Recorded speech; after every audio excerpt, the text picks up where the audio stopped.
Hello, Carol here. Today I'm doing a bit of experimenting with some box smocking. Here I've got some pieces of hand-dyed sheet. I can't remember what it's been dyed with. I think this was tea, coffee, something rusty, if I remember, and vinegar. And then this one was plain old turmeric.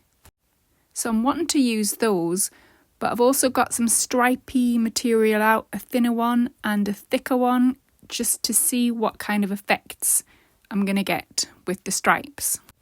So first experiment, I'm drawing a grid, 3 centimetre squares, and I've done an X on every box that I'm going to sew. So it's every other square.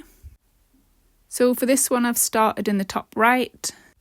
I'm just picking up a tiny bit of fabric, bottom right, bottom left, back up to the top left, and then close up the box. So top right again.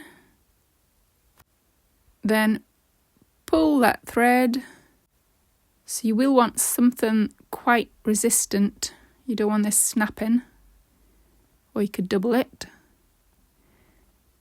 So pull that thread, and then I'm going to secure it with a stitch in the corners again. So just going back through and pulling it securely.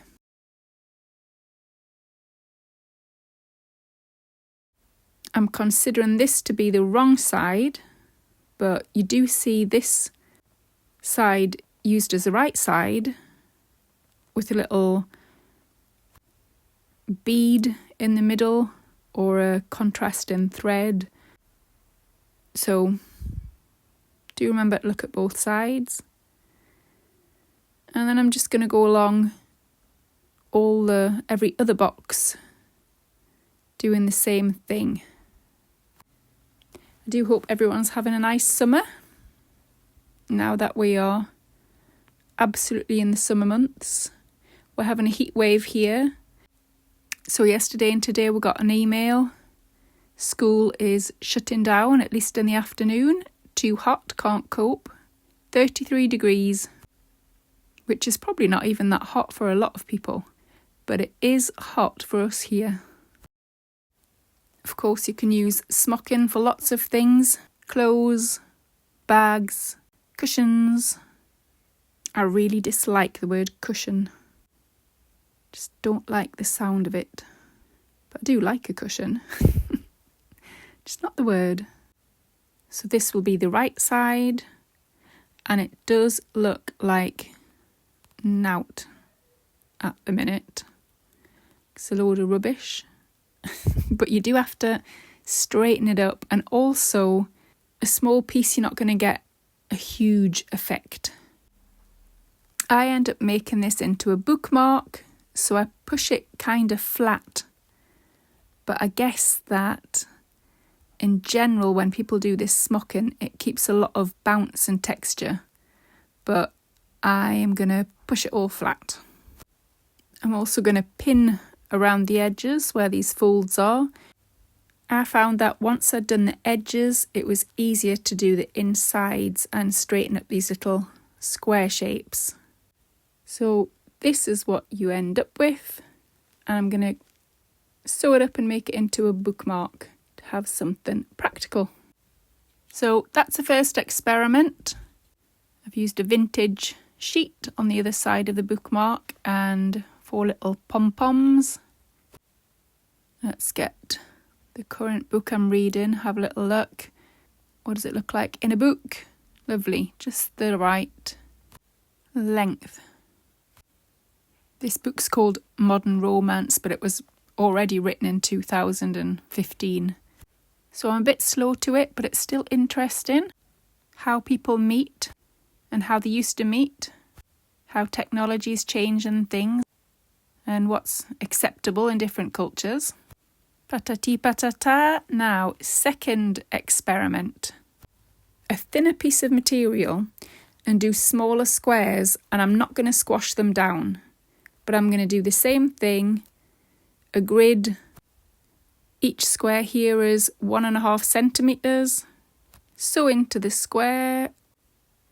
So this is the flowery side, the side that I'm going to count as the wrong side. Here I've still got a few more boxes to sew in, and this is the other side.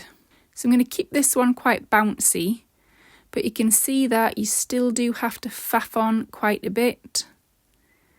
What you have to do is poke all these petal sides.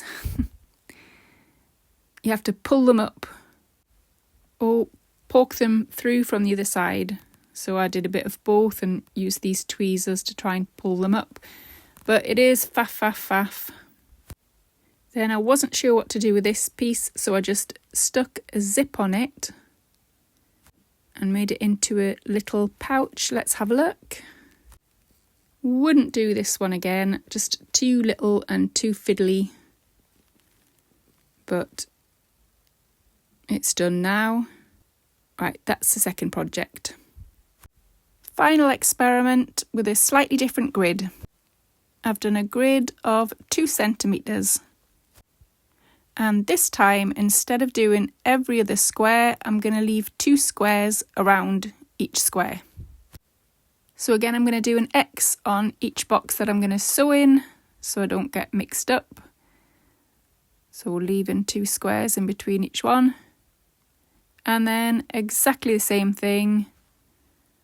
Same way of sewing them all up. Now, this is the right side. And this time I've decided to cut out some wadding pieces. These squares are about 4 centimetres, so I've cut out some wadding of 4 centimetres that I'm just going to put behind each square. And then let's see what it looks like once I've done that. I like it better because it's less floppy, a little bit more structure. So I'm just going to pin the sides a bit more neatly. This is where it's useful to actually continue the grid for more than you actually need so that you can match things up a bit more easily.